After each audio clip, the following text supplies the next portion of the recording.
La neuroplasticidad básicamente lo que hace es esta capacidad de darle la vuelta al problema para conectarse de otra manera distinta y hacer la función que tiene que hacer, ¿no?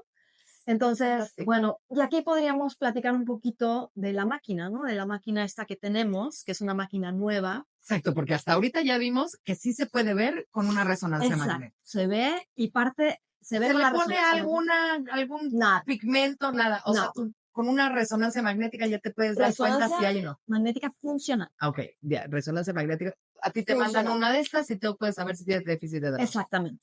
Si tiene déficit de atención, si tiene problemas de lenguaje, si tiene problemas de lectoescritura, si tiene problemas motores, podemos encontrar todas estas alteraciones, ¿no?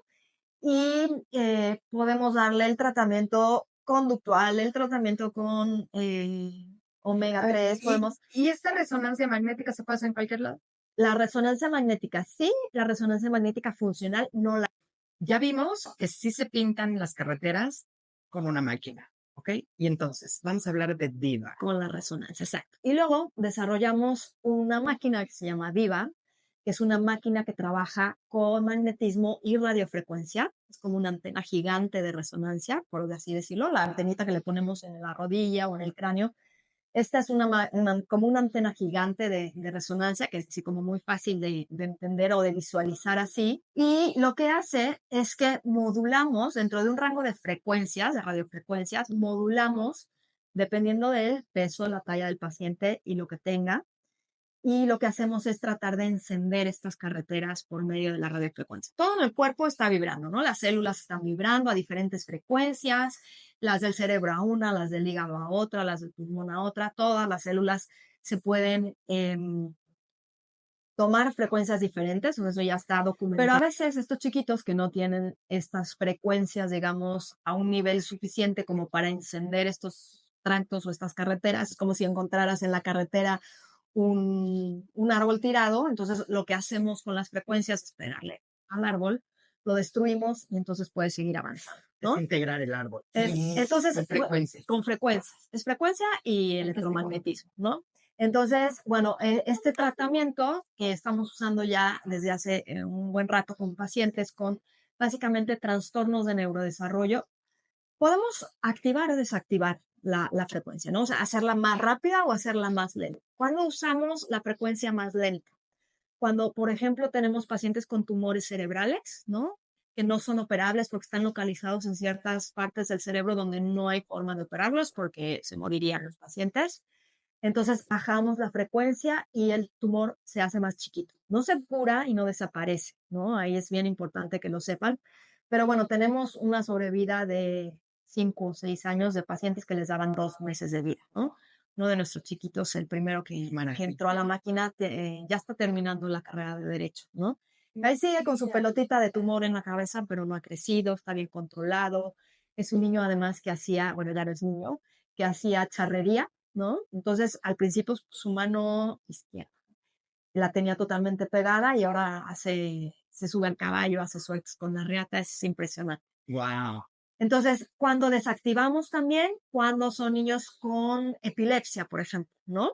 Les bajamos la frecuencia para que estos focos epileptogénicos no se estén encendiendo por todos lados y contagien al resto de las neuronas, entonces se apaguen de alguna manera y bueno, en lugar de tener a lo mejor 50 crisis convulsivas, empiezan a tener 40, empiezan a tener 30 y la idea es que dejen de tener crisis convulsivas, ¿no?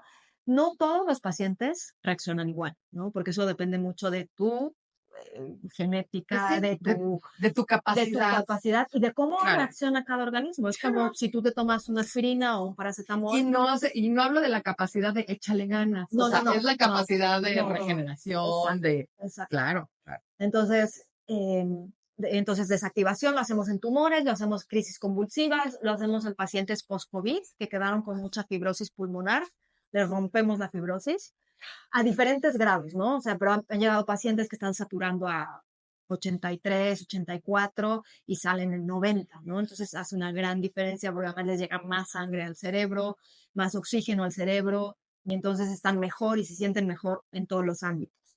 Eh, Pacientes que tienen problemas de articulaciones, todo lo que es dolores articulares, lumbalgias, todo eso, usamos la desactivación, ¿no?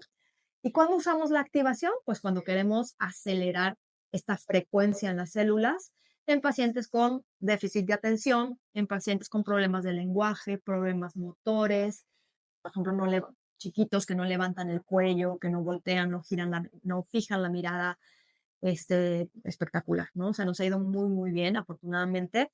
Y bueno, tenemos artículos publicados, luego te paso las referencias para que no, porque no es magia, ¿eh? Eso es como siempre eh, les comentamos a los papás, esto no es magia, es ciencia.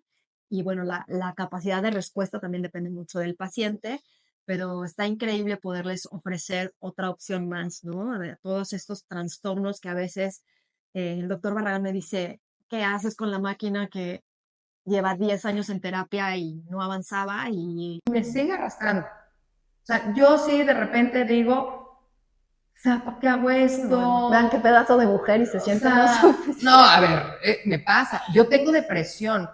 Ahí les va. ¿Se acuerdan que les conté de la comorbilidad? Bueno, yo tengo una comorbilidad que es depresión. Yo tomo antidepresivos, porque si no, de verdad, yo no sé si algún día los voy a dejar de tomar o no, todavía no.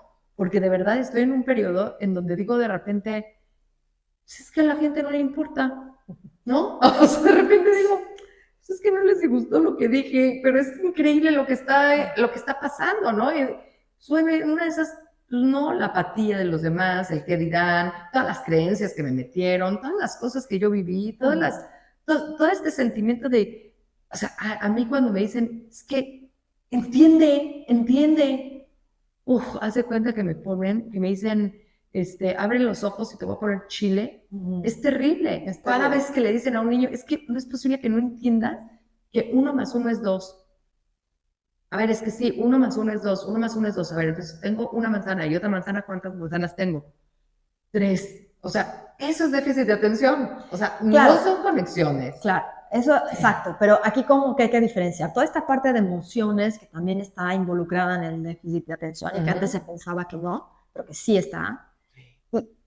Y esta parte anatómica, que es muy clara y científicamente es fácil de demostrar, bueno, fácil, no, nos llevó muchos años de investigación, pero que es demostrable ahora. Ahora ya es ahora es facilísimo de demostrable. demostrar. Entonces, es Mexicano, importante, ¿no? mexicanos. Y también, por ejemplo, a través de este año en donde estaban niños etiquetados como déficit de atención, tuvimos un par de chiquitos que al final del tratamiento no estaban mejor. No solo no estaban mejor, sino que se les apagaron los tractos. Entonces, lo bonito de la pediatría es que como se va desarrollando y formando el cerebro, tú vas pudiendo hacer diagnósticos diferenciales, ¿no? Estos niños que los ven a los como decía el doctor Barragán, empiezan a tener síntomas muy pequeñitos. El autismo se debe diagnosticar pequeñitos. O sea, no es que lleves al niño de 11 años por primera vez porque piensas que es autista. No, o sea, el diagnóstico de autismo es bien temprano. El diagnóstico de déficit de atención más o menos entre los 5 o 7 años se debe de hacer. ¿Por qué? Porque el cerebro va madurando, ¿no? Entonces, cuando le das el bebé a sus papás, ¿no? Te dicen, ¿va a caminar? No lo sé, porque un niño recién nacido no camina. Entonces, esto es a lo mejor como una cosa muy obvia, pero lo que quisieran escuchar todos los papás, queremos escuchar, es que sí, va a crecer, va a pagar impuestos, que se va a casar, caminar, que va a hablar, que va a sumar, va a multiplicar, va a ser el niño perfecto y va a estar bien, ¿no? Pero no, en realidad no hay manera de predecir eso, porque en el desarrollo de la persona, del humano, pues se van adquiriendo ciertas habilidades conforme el cerebro va madurando, ¿no? No es lo mismo interpretar una resonancia magnética de un niño recién nacido que de un niño de 3 años, que de un niño de 12. Exacto, ¿no? Y ahí tenemos que hablar de la famosísima y nuevísima neuroplasticidad, que obviamente pues no es nueva, pero pues es muy famosa últimamente, ¿no? La neuroplasticidad, esta capacidad de adaptación, de regeneración, o sea, imagínate que hace el siglo pasado o menos, yo creo que a principios de este siglo todavía pensaban que no se podían regenerar. Que las neuronas no se regeneraban. No se regeneraban, sí no podían volver a nacer neuronas nuevas. Y entonces pensaban, imagínense, que la gente nacía, los humanos nacían con un cierto número de neuronas, la neuroplasticidad se daba hasta los niños de 3 años y a partir de ahí era pura que te mataban las neuronas, ¿no? Entonces era así de que, híjoles, ¿no? A ver cuántas me quedan. A ver cuántas me quedan. Y ya se sabe que sí se regeneran, sí se regeneran y sí hay nuevas. y sí hay nuevas neuronas. Exacto, eso es una cosa increíble, ¿no? Maravilloso.